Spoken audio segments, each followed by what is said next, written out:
শ্রী শ্রী হরিলীলামৃত পদ্মবিলাবাসী গোস্বামী দশরথ পক্ষান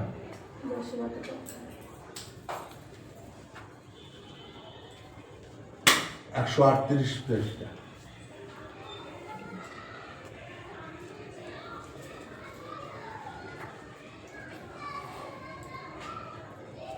এখানে তাহলে কি বলছে? তো বলিদান চলি লক্ষ্মীপুর গ্রামে, রহিলেন গিয়া বুদ্ধিমন্তের আশ্রমে। ঠাকুরের কথা তথা সকলে শুনিল, শুনিয়া অন্তরে বড় ভক্তি জমিল। তাহলে এই দশরথ এর আগে তো মনে প্রাণে বিশ্বাস করি, কিন্তু যখন সে বুদ্ধিমন্তের আশ্রমে যে রাত কাটিয়েছে, তখন ওই বুদ্ধিমন্তের কথা শুনে, ওর মুখে ঠাকুরের কথা শুনে দশরথের মনের ভিতর ভক্তি জেগে যায়। রাতে উঠি চলিল লুড়াকান্দি ধাম, ষষ্ঠী হাতে কষ্টেতে গমন ও বিশ্রাম। ধীরে ধীরে চলিলেন বলবীর্যহীন, চলে যায় মনে ভয় পালা সেই দিন। মানে এই যে জ্বরটা ওঠে, এই জ্বরটা পালা জ্বর, পালা পালা করে ওঠে, ঠিক আছে, পালা পালা করে ওঠে। তা এই যেদিন ওড়াকান্দি যাচ্ছে সেই দিনকে এই জ্বরে পালা। তাই ওর মনে মনে ভয় হচ্ছে যে আমার আবার জ্বর না ওঠে, ঠিক আছে। তাই ও কি করছে দেখো, জ্বর আসিবার ভয়ে হরি হরি বলে, হরিচাঁদ বলে ডাকে ভাষা দোষ। বিপদের সময় একমাত্র হরি ছাড়া কেউ বন্ধু থাকে না, তখন সবাই পালায় যায়, কিন্তু হরি ঠাকুর সে তার পিতা ছাড়ে মাতা ছাড়ে, অন্তিমে হরিচাঁদ করে কোলে।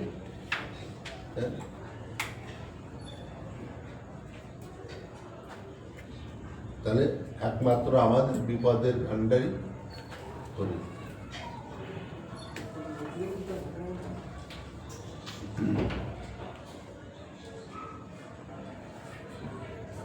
হরি হরি বলে উত্তরিল কান্দি, বস্ত্র গলে চক্ষু গলে দাঁড়াইল কাঁদি।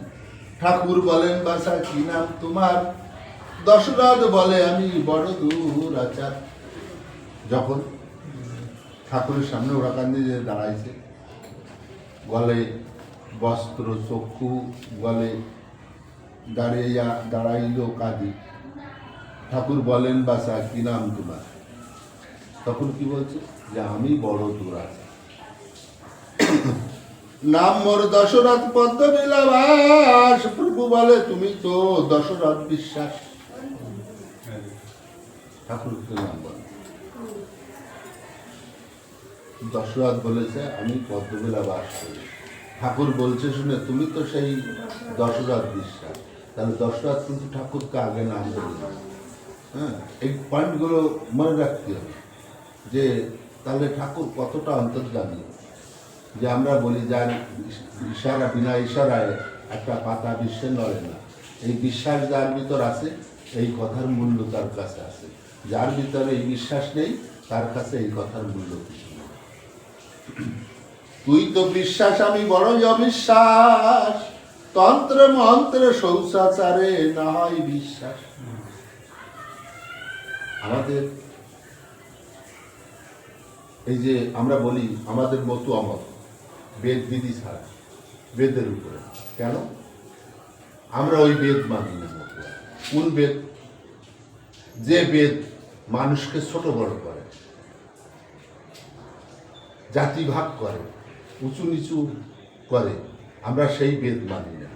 যে বেদে হিংসা চলে সেই বেদ আমরা মানি না। তাই ঠাকুর বলেছিল যে আমি ওই বেদাচার মানি না, আমি কুকুরের উৎকৃষ্ট পেলে তাও খাই। তাই আমরা মতুয়ারা কোনো বেদ বিধি মানি না, আর বেদের কোনো দেবতাদের দেবীদের পূজাও করি না।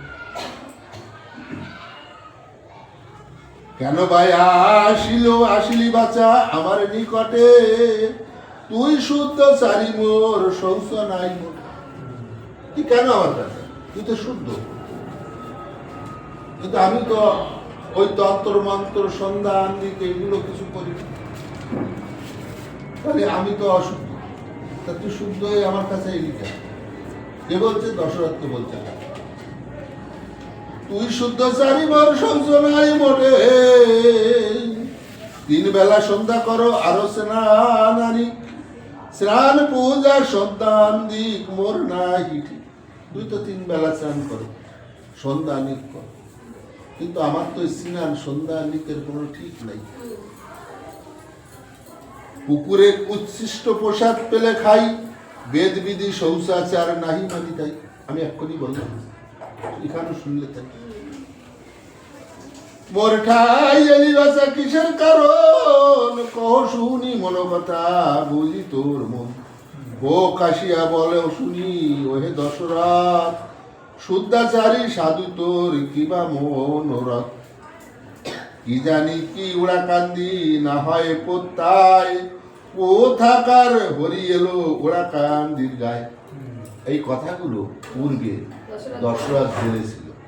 সেই দশরথের বলা কথাগুলো ঠাকুর দশরথের সামনে বলছে। তাহলে ভক্তি প্রেম কোথা দিয়া? আমার না বলা কথাগুলো তোমার সামনে গেলে, হয়তো আমি কোনোদিন এক জায়গায় বলেছি, কিন্তু তুমি তো জানো না, সেই কথাগুলো যদি তুমি বলো আমার সামনে দাঁড়িয়ে, তখন তোমার প্রতি কিন্তু আমার একটা ভক্তি, ভয়, বৃত্তি, বিশ্বাস এগুলো আছে। ঠিক দশরথেরও তাই হয়েছে। নদী হাতে গৌর রূপে গোলক বলল, মোড়াকান্দি জন্ম তার কিসের অসম্ভব। নীল হইনু কুর্ম হইনু বরাহ নরসিংহ, তাহা হতে কি হইনু তাহা হতে কিহীন হইনু লয়ে নর ওদের। কাল ঠাকুর কি বলছে? আমার নদী আতে গৌর রূপে গোলক বল্লভ, ওড়াকান্দি জন্ম তার কিসের অসম্ভব। আমি যে ওড়াকান্দি ভগবান রূপে জন্মগ্রহণ করছি তা তো অসম্ভব। চিন্তার কি আছে? অবিশ্বাসের কি আছে? তাহলে ঠাকুরের আগে কি ছিল? মিন হইনু হনু কুম্ভ, মিন হইনু কুম্ভ হইনু বরাহ নরসিংহ। এই যে প্রহ্লাদকে হিরণ্যকশিপুর অত্যাচার থেকে প্রহ্লাদকে বাঁচাইছিল নরসিংহ রূপ ধরে। প্রহ্লাদকে বলেছিল, এর আগে তো প্রহ্লাদকে কতবার আগুনে নিক্ষেপ করেছে। লাস্ট বলেছে, তোর ঠাকুর কোথায় আছে? বলে, আমার ঠাকুর এই তুলসী সিঁড়ির ভিতর আছে। তখন হিরণ্যকশিপু পদাঘাত করে ওই তুলসী বেদিটা ভাঙলে তখন ওখান দিয়ে এই নরসিংহ রূপ ধরে বেরিয়ে হিরণ্যকশিপুর বুক চিরে নখ দিয়ে খণ্ড খণ্ড করে ওকে মেরে গেল। তাই এখানে বলছে যে আমি নরসিংহ রূপ ধরে। তাহতে কি হীন হইনু লয়ে নর দেহ, মাতাকে কড়ার ছিল নদী আবু। লাইনটা উল্টো পাল্টা করেছে। মিন হইনু কুর্ম হইনু বরাহ নরসিংহ, তাহতে কি হীন হইনু লয়ে নরদেহ। এই নরদেহ মানুষ, এটা এই রূপে ওড়াকান্দি জন্মগ্রহণ। মাতাকে করার দিন নদিয়া ভুবনে, মা করিব মা শেষ নীলা ঈশানের কোণে। তাহলে নিমাই যখন সন্ন্যার যায়, তখন শশী মাতাকে করার করেছিল যে, মা আমি আরো 2বার তোমার গর্ভে জন্মগ্রহণ করব। কিন্তু শশী মাতা তার আক্ষেপ যে বাপ নিমাই তুই যদি চলে যাস তাহলে এই জগতে কে কাকে মারবে, আমি তো সেই মাতৃত্ব সাথ পেলাম। তখন নিমাই কথা দিছিল, মা আমি আরো 2বার তোমার জন্মগ্রহণ করব।